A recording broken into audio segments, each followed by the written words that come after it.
Good evening, everyone, and thank you all for coming. My name is Bernard. I'm a bookseller here at Politics and Prose.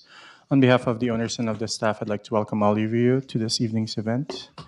As you may already know, Politics and Prose hosts hundreds of in-person events along with our partnered and supported events, trips, and classes, so please check our website for a full list. Before we get started, I'd like to ask all of you to please turn off or silence your cell phones as not to disrupt the event. And then when we get to the Q&A portion, please line up at this microphone over here by the pillar before asking your questions. It is my honor to introduce you to Kenneth Roth today. Kenneth is the former executive director of Human Rights Watch. He has extensively investigated human rights abuses around the world, focusing especially on the world's most dire situations, the pursuit of international justice, the major powers, foreign policies, the work of the UN, and the global context between democracy and autocracy. He has written for the New York Times, the Washington Post, the New York Review of Books, and other major publications. This evening, he will be talking about his new book, Righting Wrongs: 3 Decades on the Front Lines of Battling Abusive Governments. This book is about the 3 decades that Kenneth has spent at the helm of Human Rights Watch and the myriad battles that he fought in the name of human rights, from Rwanda to Palestine to Myanmar and even here in the United States. Righting Wrongs chronicles the efforts of Human Rights Watch under Kenneth's leadership in taking on villains and autocrats around the globe to champion the cause of human rights. He will be in conversation tonight with Missy Ryan, a national security reporter with the Washington Post, who has covered the Pentagon and the State Department. She has reported from Ukraine, Iraq, Egypt, Libya, Yemen, Afghanistan, Mexico, Peru, Argentina, and other countries. She is a member of the Council on Foreign Relations and served as a White House Fellow. Everyone, let us all welcome Kenneth Roth and Missy Ryan. All right, can everyone hear me? Well, I'm extremely pleased to be here and honored to be discussing the book Righting Wrongs by Ken Roth, who served as executive director of Human Rights Watch for almost 30 years. Is that right? And he was described in an article a couple of years ago as the godfather of human rights. I assume not in the Vito Corleone way, but in the nurturing leader type of godfather. The book, I really enjoyed it. It's a tour d'horizon of major global issues for the last 3 decades, since sadly, there were so often human rights abuses that came with those global events. It details meetings that Ken had with world leaders, including Merkel, Macron, Pompeo, Felipe Calderon. And one of the things that I appreciated about the book is how it really pulls back the curtain on what strategies did and did not work in advocating for human rights, and how it showed how Human Rights Watch pioneered this model of imposing pressure on governments to bring about policy change. So what we're going to do is about, I think, 30 or 40 minutes of moderated Q&A, and then we're going to open it up to the audience because I'm sure you all have a lot of questions. So I want to start with a big picture question, Ken. I'd love you to share your thoughts about advocating, the best ways to advocate for human rights in the current environment. I know you're no longer at Human Rights Watch, but I know you have a lot of thoughts about this. But let me just describe the environment that I'm asking you to address. It's a place where the era for the United States as the sole superpower, global superpower, seems to be over, where the United States is backing away from many of the foundational aspects of the post-World War II global order. We have President Trump coming out in favor of dictators, China outstripping the United States in influence in some areas of the developing world, and promoting a very different set of values than the United States has traditionally stood for. In that, against that backdrop, how does one go about advocating and actually securing human rights? Okay, well, that's a nice, simple opening question. Let me just begin by saying I'm very happy to be here, and thank you all for joining us.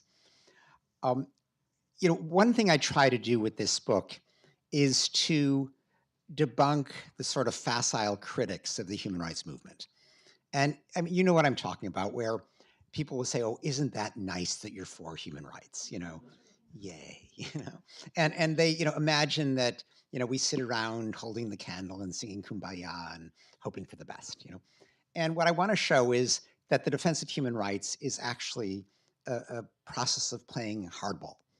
As Missy suggested, it's a matter of putting pressure on governments. We assume that governments have their rational reasons for violating human rights. It's a way to stay in power. It's a way to silence the opposition.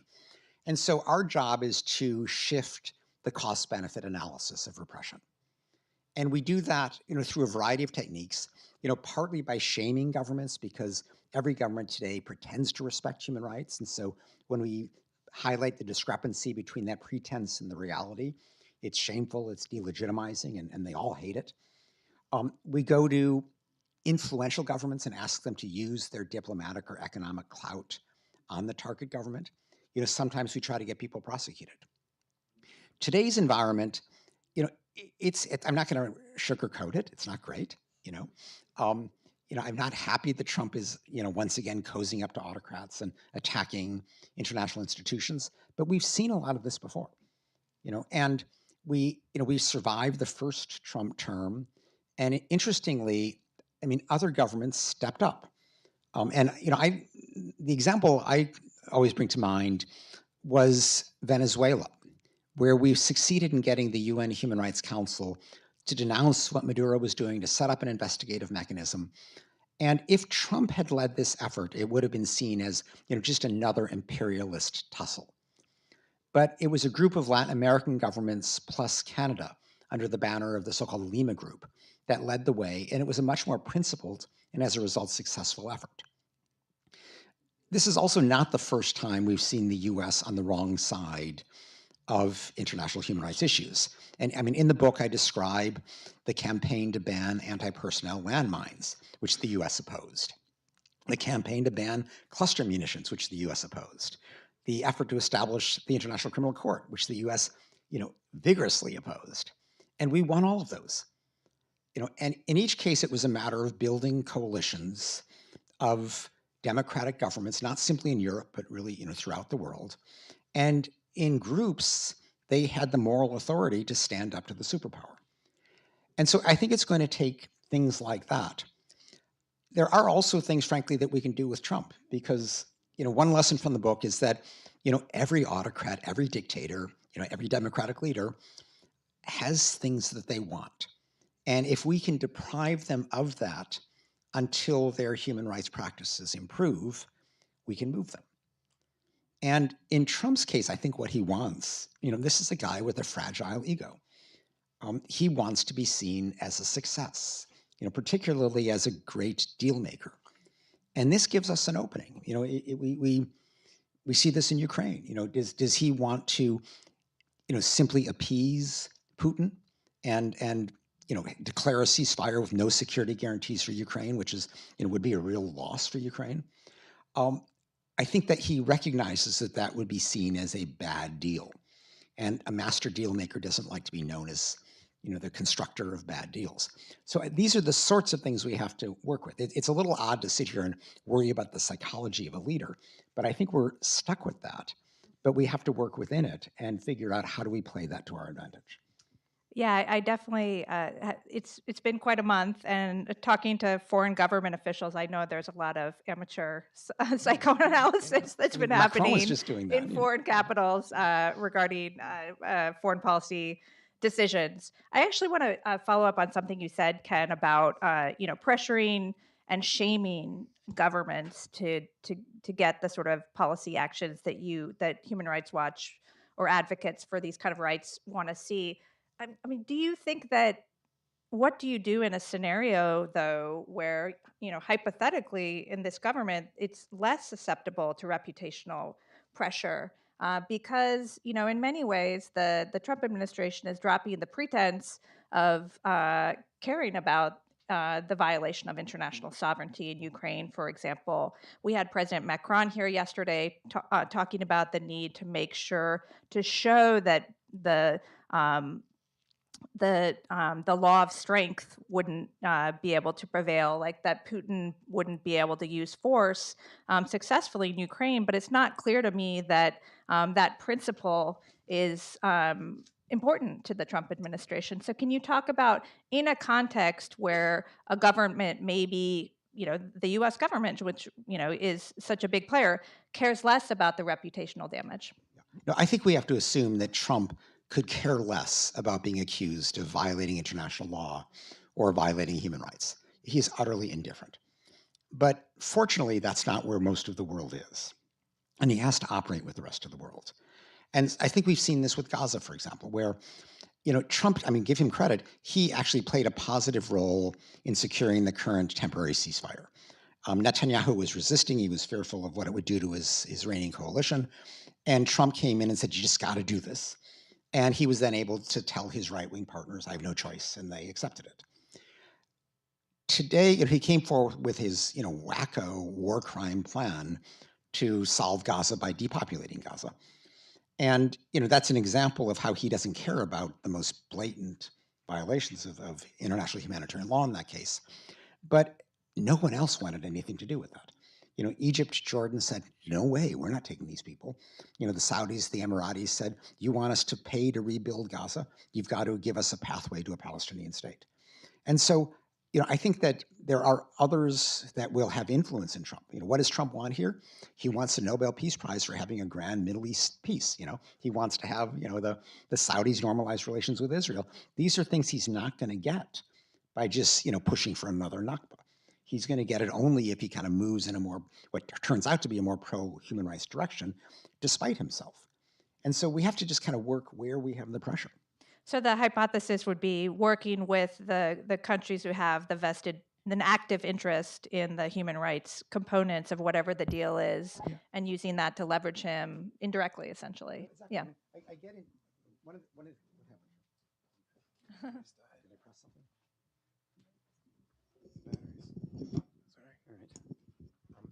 So one example I get into in the book is Viktor Orban in Hungary. And, if you go to Orban and say, you're, expelling migrants, or you're discriminating against gays, or you're being anti-Semitic, he'd, basically say, damn right, and his base loves it, But he also wants massive infusions of funds from Brussels, from the European Union. And they are not happy with his decimation of Hungarian democracy. And so our strategy was focus on Brussels, and he has to pay attention. We did the same thing with Poland, and I think contributed to the change of government there, the very positive change. Orban, he's still in power, but this is, money he listens to. He needs that money. And so, even when immediate shaming doesn't work, you can focus on another audience that has influence over the target you're seeking to. So less of making a moral case, but rather finding the pressure points, the pain points. Look, my aim is not to, convert these horrible people into, nice moral angels. My job is to twist their arm and force them to do the right thing despite themselves. And that's why, that's the hardball part of what we do. So I wanted to ask a question related to some of the institutional changes that we've seen over the last month. It's been a whirlwind few weeks. We've seen moves by the Trump administration to dismantle shrink government agencies, dismantle some of the checks and balances that we've had in the U.S. government, and also tackle the foreign aid apparatus. And I want to ask you about that because I'm wondering what the impact for advocacy, human rights, democracy will be as the Trump administration really moves to decimate the foreign aid structure, USAID, the National Endowment for Democracy, which funds the kind of organizations that were at the forefront of the democracy promotion movement. Do you think civil society can fill this void? Or is it inevitable that China steps in? What do we do about this sort of soft power problem? Well, I think it's useful to think about USAID in terms of its, kind of humanitarian and economic development side, where, the U.S. did benefit in soft power terms from that. They are abandoning the field, although ironically, they're abandoning the field at the same time China is, because, Xi Jinping's Belt and Road Initiative is really winding down. He's run out of money. His, economy's in too much trouble. So you actually see many fewer new Chinese projects these days. And it partly is because he legitimately got a, reputation for for debt traps, for doing these development deals which were deliberately not transparent. They were invitations to corruption. That was fine with China because it cemented the alliance of these autocrats. But it generated resentment when you had these, very expensive projects that were foisted on a public. So it wasn't great in soft power terms for China either. But I think the area of USAID's demise, which is going to hurt the human rights effort more directly, and which I think is why so many autocrats are, privately clinking champagne glasses, is because USAID spends a lot of money on human rights defense, democracy promotion, independent journalism, the kinds of things that, hold autocrats to account, expose their corruption, highlight the ways in which they're serving themselves rather than their people. And this is all really going to be hurt. Human Rights Watch, I should say, doesn't take any government money, so this is not going to compromise Human Rights Watch. It's, we're funded purely privately. But it will affect many groups. I've been talking with colleagues who monitored human rights in North Korea, and 90% of their money was from the US government. They're at a complete loss. So it's things like that, which I'm afraid, Trump could care less about, that are really going to be hurt. And the upshot of that is that policymakers will have less information, that, that I guess the advocacy groups will have less of less of that sort of informational ammunition that you use to press the pressure points. Is that right? Well, in the sense that, even though Human Rights Watch does not take any government money, many of the smaller groups with which we work around the world do. And typically there's one Human Rights Watch researcher per country. And they were able to do that work because they partner with so many local groups. And if these local groups are being, severely harmed by the cut in USAID, that's going to hurt the broader effort. Now, the Europeans, the Canadians, they could step up to some extent, but this is a big hole to fill.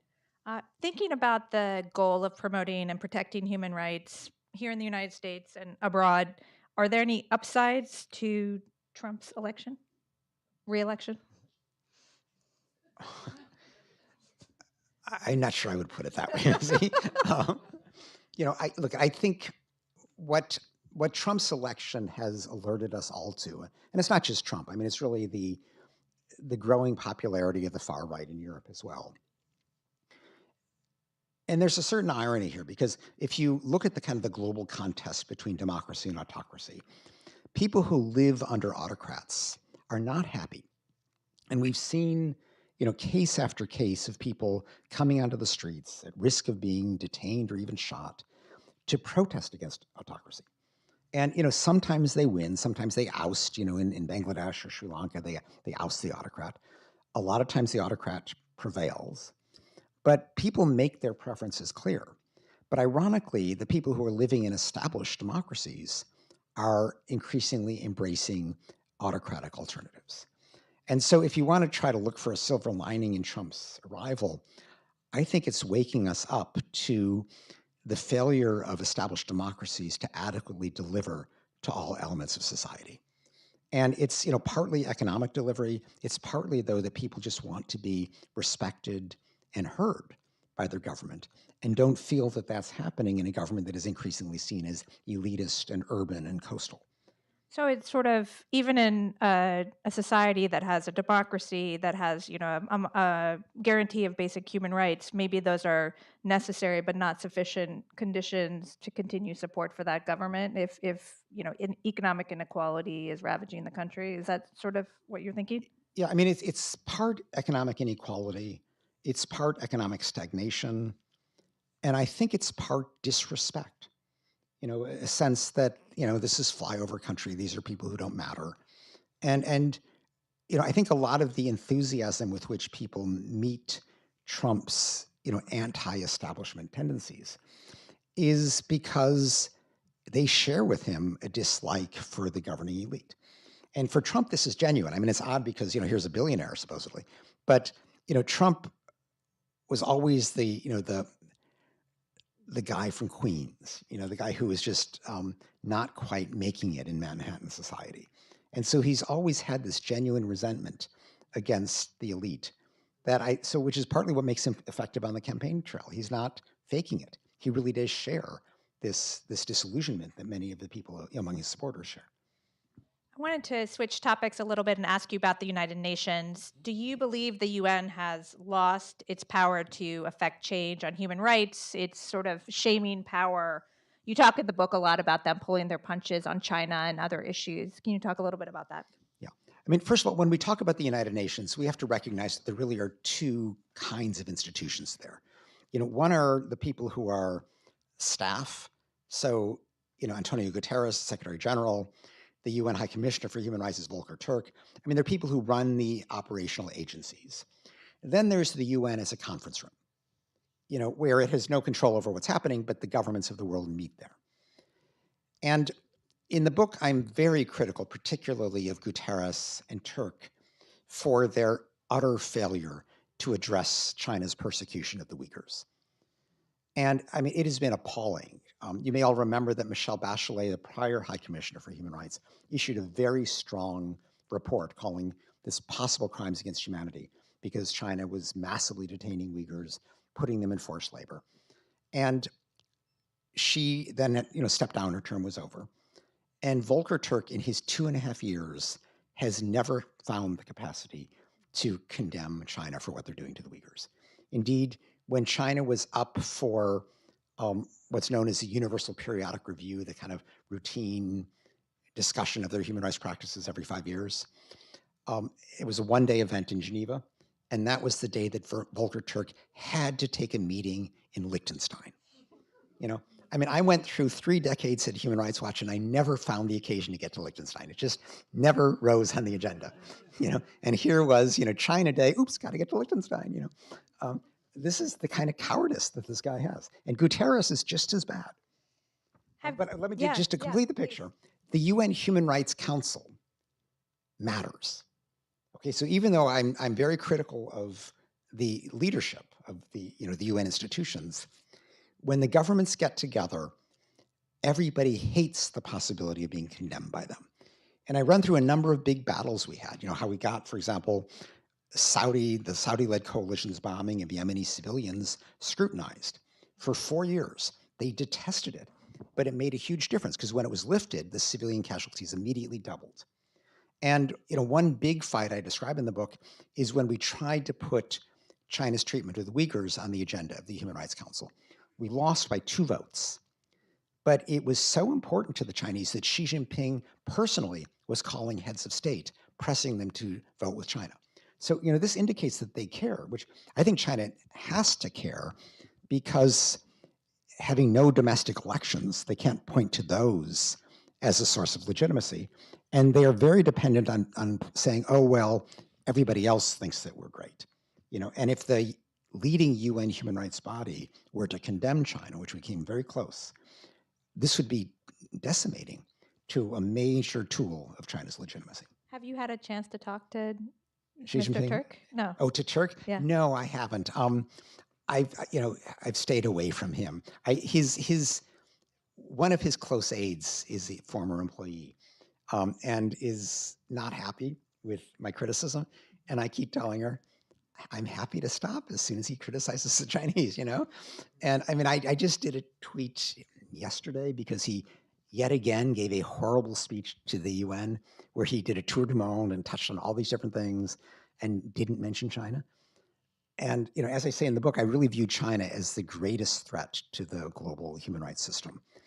And so because of its economic power, or it's partly its economic power, partly its determination to silence criticism around the world. So it doesn't just repress domestically; it engages in global censorship, including of companies, including of people who are abroad. I mean, especially Chinese dissidents abroad. But it also, unlike anybody else, is trying to rewrite what human rights mean. And human rights treaties are extremely detailed and outline, what you're supposed to do and what you're not supposed to do. And China wants to dumb them down to basically mean we're growing the economy. They throw in 2 other points, are we providing security? Are people happy? Whatever these things mean. But it essentially reduces human rights to growth in GDP per capita. And that's, far less than what human rights are about. That doesn't say, how that money is distributed. It doesn't say whether people have any capacity to influence government policy. It's just the economy is growing. And that is a radical rewriting, which, if it were to prevail, it would destroy human rights. Fortunately, there's pushback, but that's their plan in Geneva. I wanted to ask you about the one aspect of Human Rights Watch's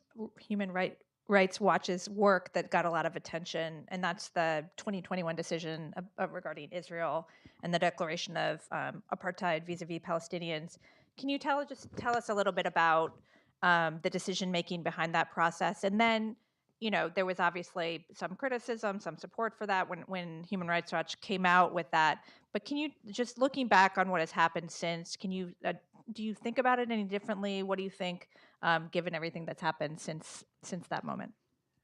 Well, part of what drove us to write that report, and you could argue we were actually late, but if you pointed out to people the oppressive kind of discrimination under which Palestinians must live in the occupied territories, the classic answer was, yeah, but there's the peace process.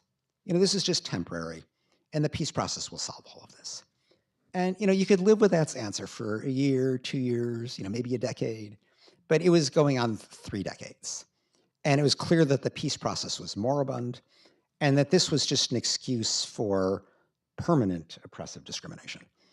And so, we were not making an historical analogy to South Africa. We applied international law, the International Criminal Court Treaty, and the UN Convention Against Apartheid.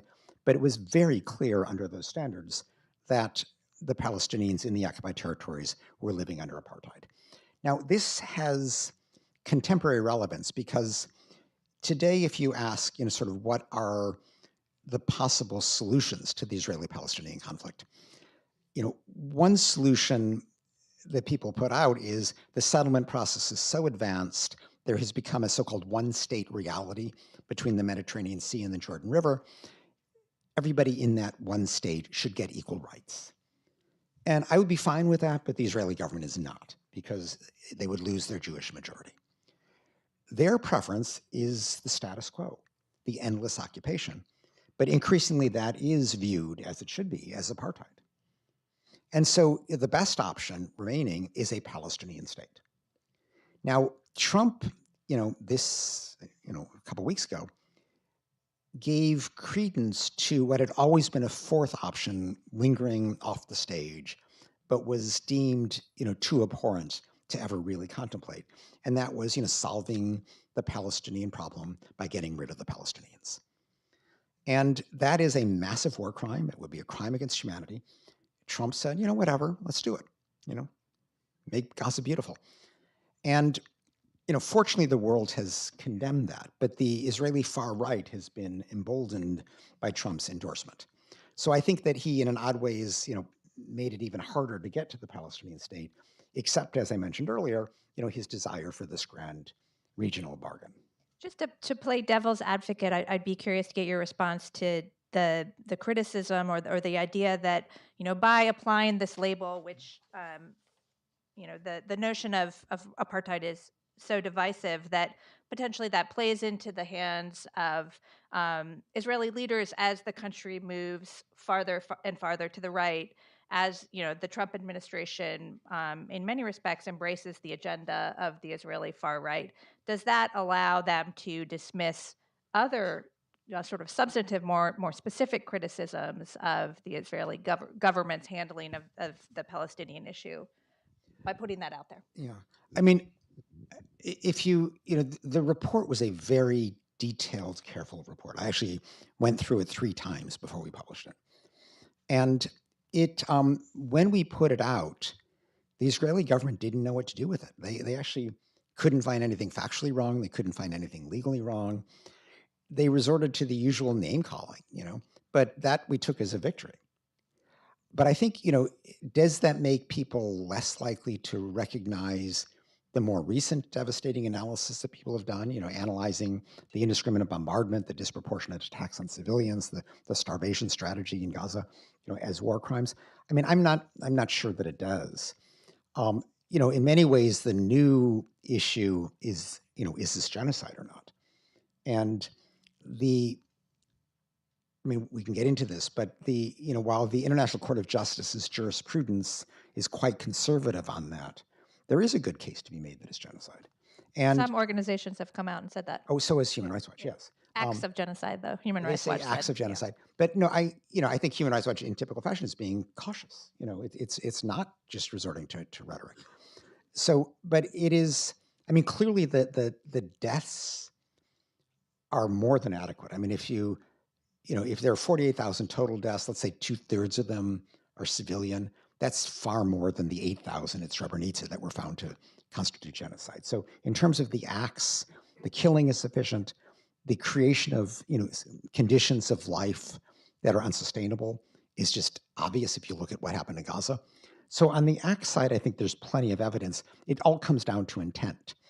And while there clearly were some senior statements, Galland's, these are all human animals, Herzog's statement that there are no innocent civilians, that's probably not enough. You're going to have to infer intent from action.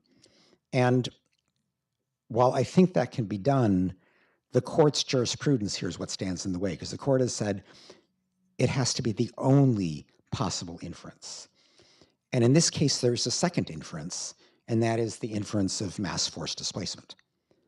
And there's a certain irony that Israel's potential defense to a charge of genocide is, no, we were just trying to expel all the Palestinians.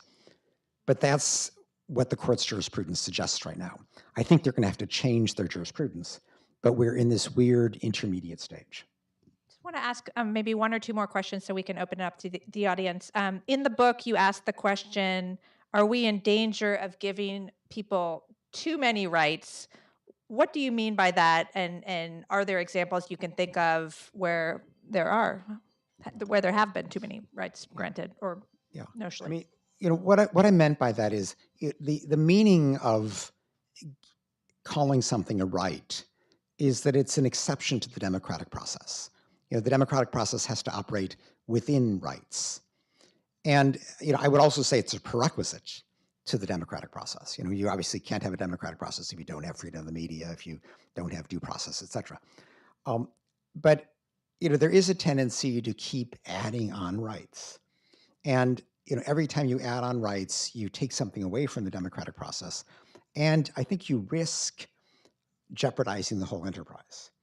And so, for example, there's many people are saying, shouldn't we treat like the concept of refugees? You're a refugee if you're fleeing persecution. It's now understood that you're a refugee if you're fleeing war. But people say, shouldn't we make you a refugee if you're fleeing climate change or if you're fleeing poverty? And, that's a nice idea, but it would actually completely undermine the concept of asylum, because no government is willing to allow in all those people who are simply fleeing climate change. And, you have to allow governments some capacity to monitor migration across their borders. And so, I mean, that's an illustration where even, a nice gesture, oh yeah, they're fleeing climate, we should be responsible for them, risks harming things that are already recognized as rights. Maybe just last question before we open it up. One of the things that you talk about in the book is this episode where you were talking to the Carr Center at the Harvard Kennedy School about having a fellowship, and then you were not formally offered it, and then it was rescinded. Well, so I'm going to ask you to give us a brief synopsis of what happened, and then also, what do you think that says about freedom of expression at this moment, and the whole question of, who can say what on college campuses? All right. Well, I announced around 3 years ago that I would be leaving Human Rights Watch come the end of August 2022.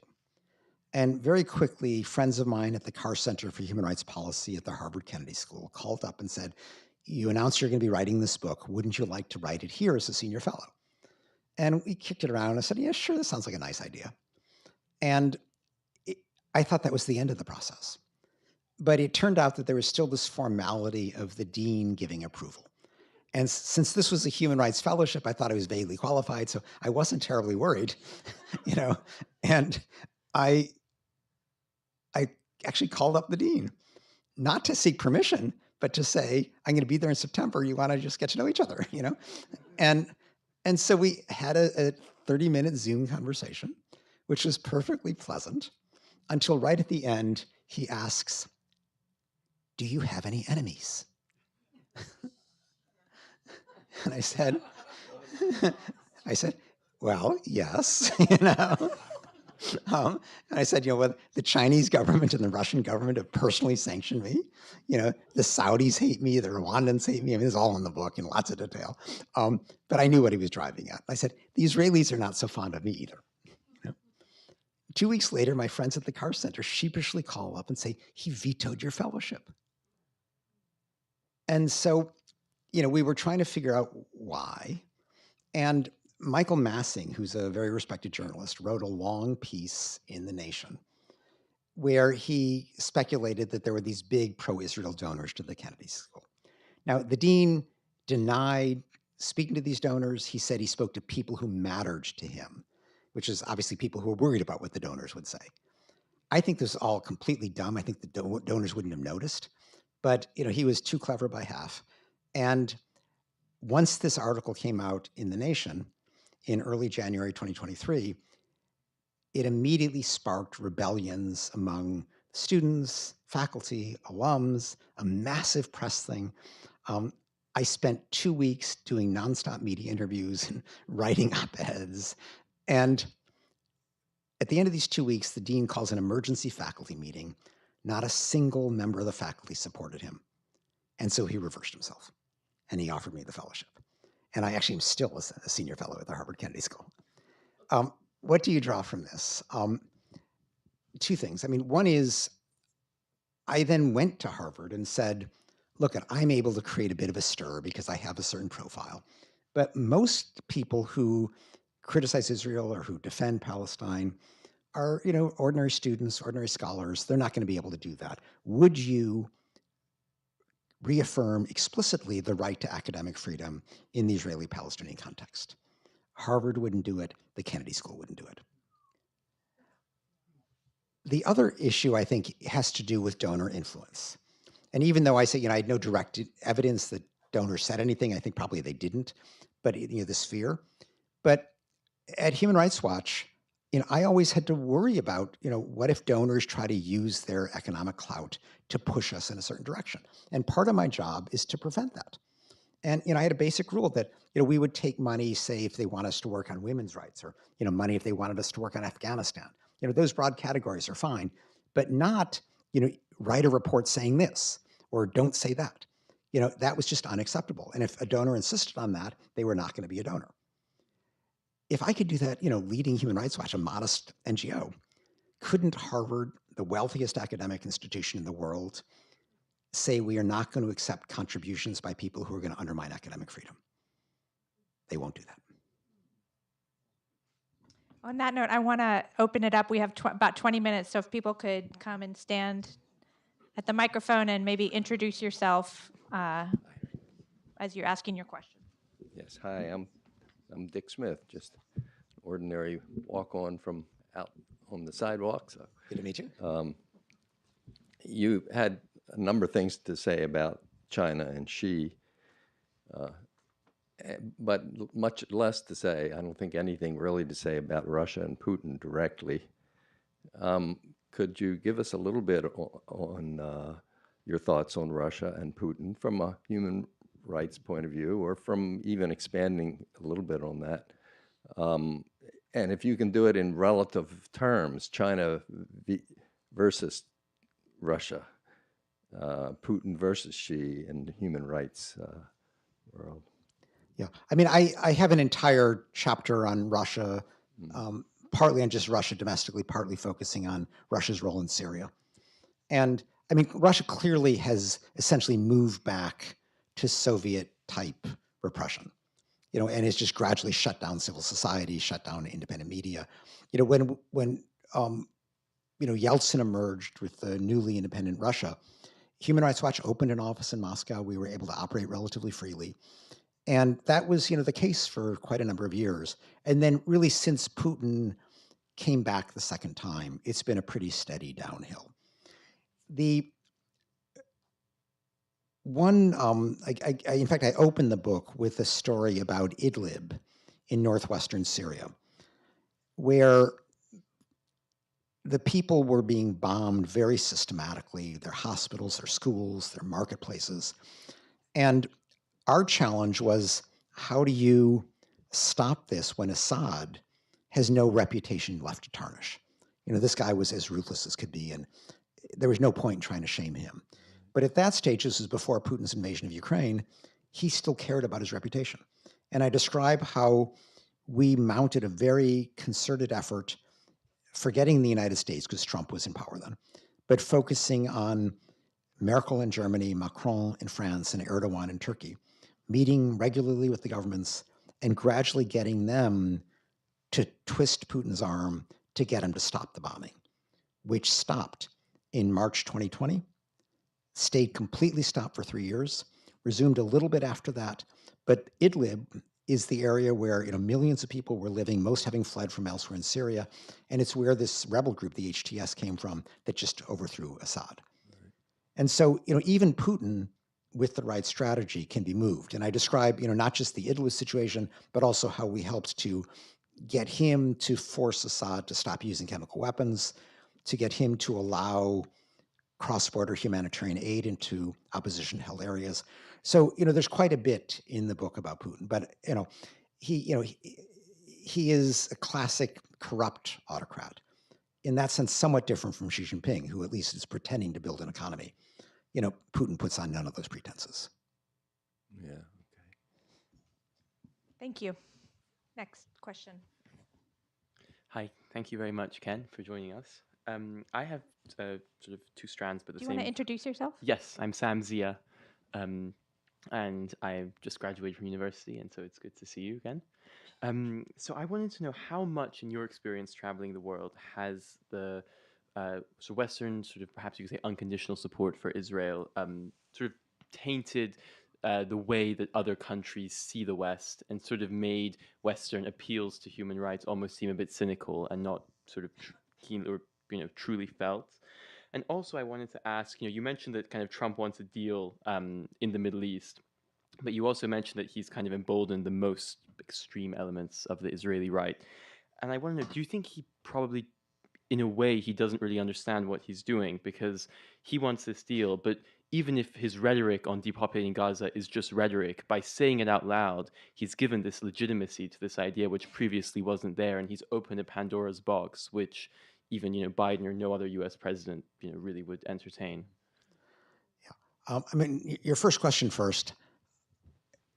It's not entirely Western support, since Spain, Belgium, Ireland. There are governments that speak out against what's happening, but clearly the pretty unconditional support of the U.S., UK, Germany is very harmful to Western credibility. And I think it's part of why it's been difficult in parts of the global South to persuade governments to criticize what Putin is doing in Ukraine when they won't apply the same standards to Israel. So, yes, that is a danger. Do I think Trump knows what he's doing? Yes. He certainly knows this is a war crime. He doesn't care. It's just his facile solution to it. I think in the back of his mind, he probably is saying, yeah, I've heard that the Saudi crown prince is insisting on a Palestinian state, but he doesn't really mean it. Because, he's right about this. Mohammed bin Salman could care less about the Palestinians and is pushing a Palestinian state only because the Saudi people have been watching Al Jazeera and have seen what's been happening. So I think Trump is calculating maybe there's just a short-term fixation and he can persuade the Saudis to normalize relations with Israel without any of these conditions. But this is, again, a lawless individual who is getting away with what he can, and we have to figure out how to push back. Next question. Hi, my name is Brittany Space. I'll be moving to West Africa later this year. You mentioned that China has been winding down their Belt and Road Initiative. I was wondering, what, if any, efforts China has been making in sub-Saharan Africa since the Belt and Road Initiative to woo sub-Saharan African countries? Well, I mean, China still, offers a big market. They're still offering investment. What they're doing a little less of is this infrastructure investment, which is what the Belt and Road Initiative was. It kind of very visible, high profile things, build a new road, build a port, build a railroad. And they've, largely run out of money for that. But China still is, a major market, a major private investor, and that's continuing. And that is, often China is a country's biggest trading partner. Thank you. Good evening, Professor Roth. It's nice to hear you talk about your experiences. I think your work has touched upon many countries and has shaped its politics, and especially mine. I come from India. I used to work as a fact-checking journalist in India, and I came with certain hopes that there would be a greater degree of freedom of speech, especially on campuses. I am a grad student as well, and the last 450 days has been quite concerning for me that no matter where we are, we have to fight the same battles. And coming to my question now, um, you spoke about genocidal intent. It becomes challenging to kind of prove that in the court of law. But at the moment, there are multiple other challenges where the recognition of the court of law from United States is not apparent, and as a result, there is no accountability towards Israel. And at the same time, we have such large evidence in terms of the words from Israeli leaders, the actions, the troopers recording the videos. So why do we keep saying that there isn't enough evidence and the ambiguity about genocide? Thank you.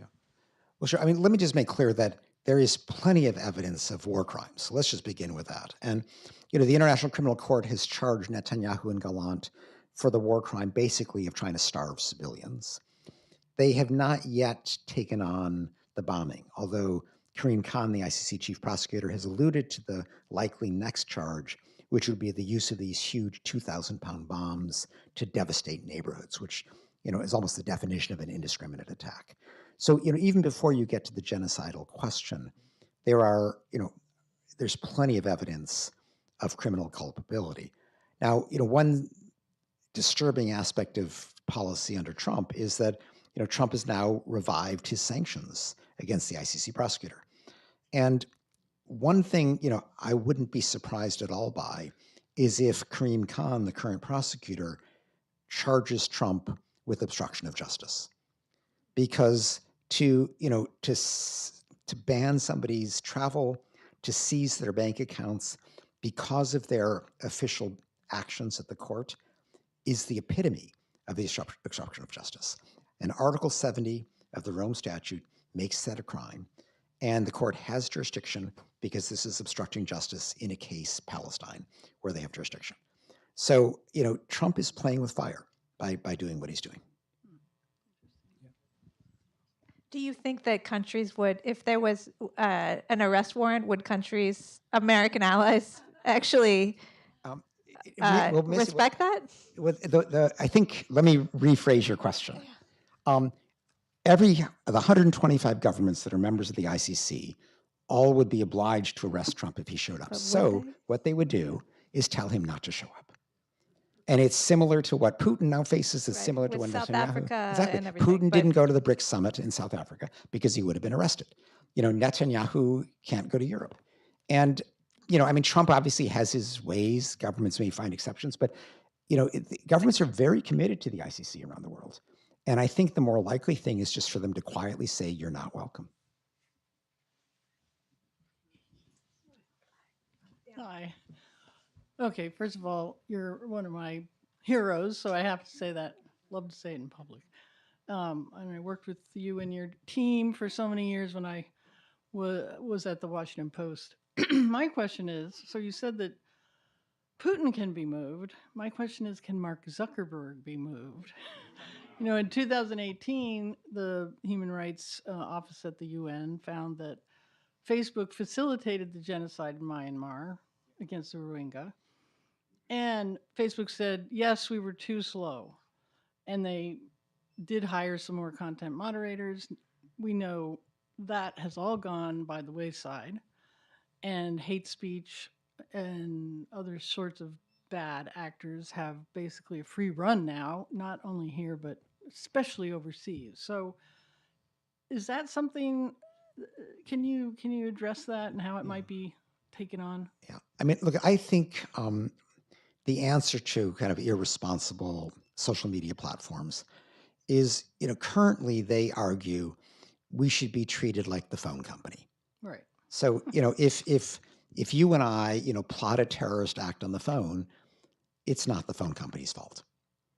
But social media is different because their algorithms decide what you're going to see in your feed. They elevate certain things. And so if you're dealing with, virulent hate speech leading to violence, which is what happened in Myanmar, that you could argue the platforms do have liability. And I think, ultimately it's going to be, either legislation or a judicial ruling that clarifies that liability that is going to very quickly change their calculation about content moderation.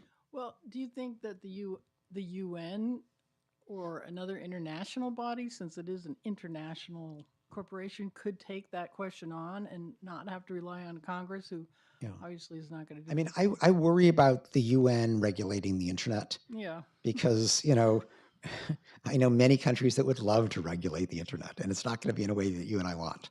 Right. So that's the danger with that route. Yeah. Okay. Thanks.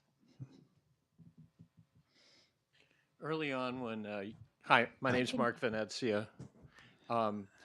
Early on, you all talked about USAID, and I think you may have intentionally wanted to focus on human rights and development.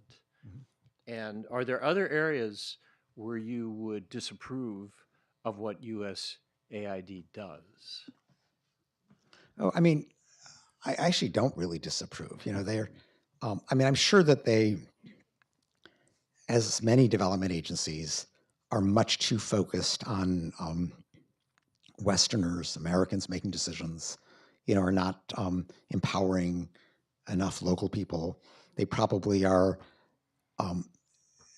spending too much money on things rather than just distributing cash to people who can use it more effectively. I think you can make those kind of criticisms of almost any development or humanitarian agency. I got the impression that they were joined at the hip with the CIA.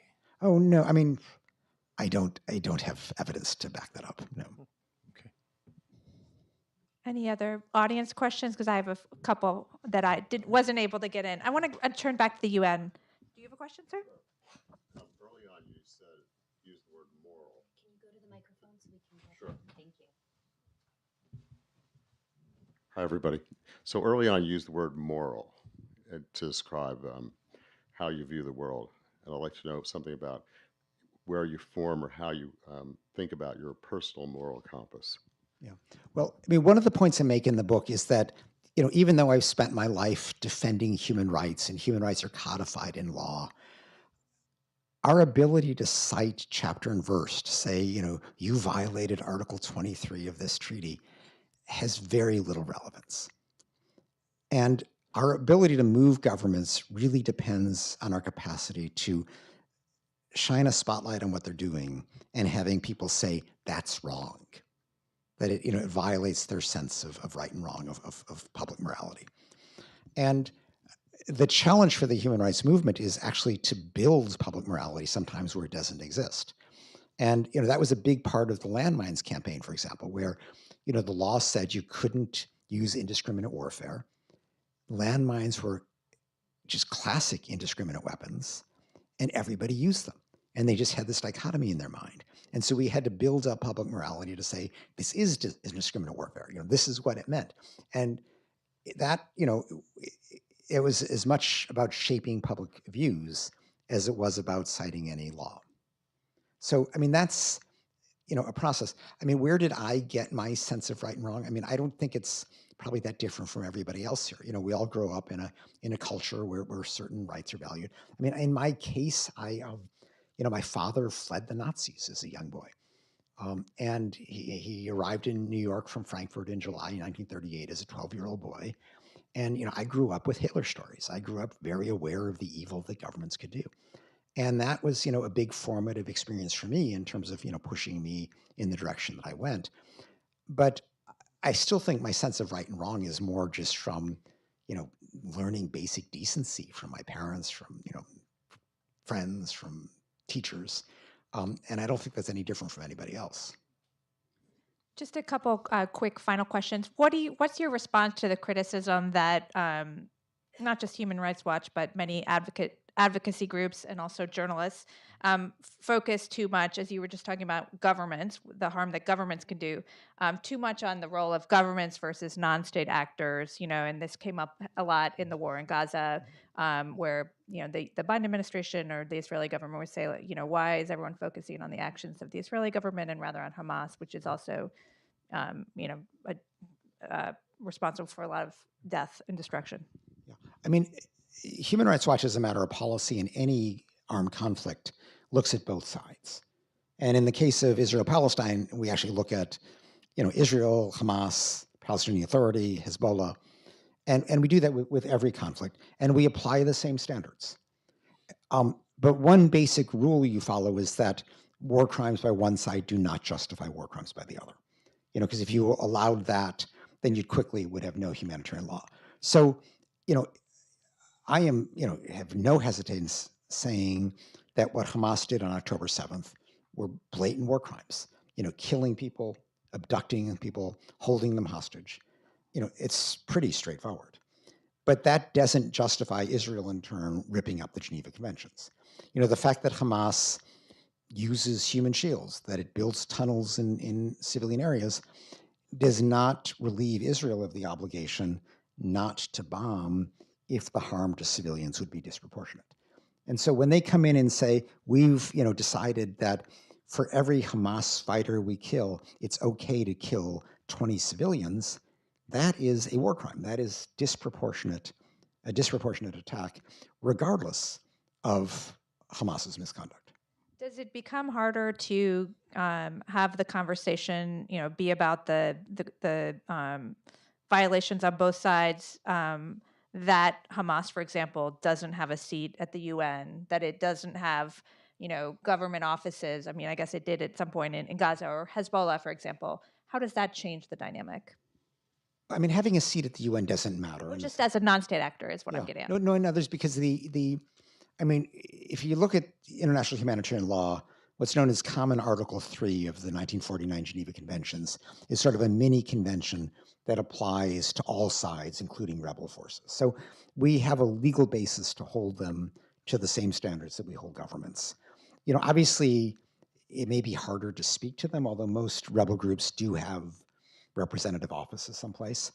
But they are still subject to shaming, to embarrassment, to monitoring. Sometimes we can talk to them. So the techniques are similar, and a group like Hamas is very conscious of its public image. It is, I think cynically, it committed October 7th knowing that Israel would respond in the way that it did and figuring that this would be a net win in terms of global public opinion. And they could care less about Palestinian civilians. They just want to kind of advance their cause. So rebel groups, they have their own idiosyncrasies, but they still are subject to a lot of the pressure tactics that we use. I'm going to ask one very fun, we have about a minute left, and it's sort of a wonky question, but you mentioned your criticism of the UN as a sort of executive body and then as a conference. Do you think that the UN and as a convening body, as a conference, can be fixed? There's so much criticism of especially the Security Council's failure to act on these difficult questions, especially when they involve the permanent members. Look, what can be done? The Security Council is utterly stymied by the veto, and we're not going to be able to get rid of the veto without starting over.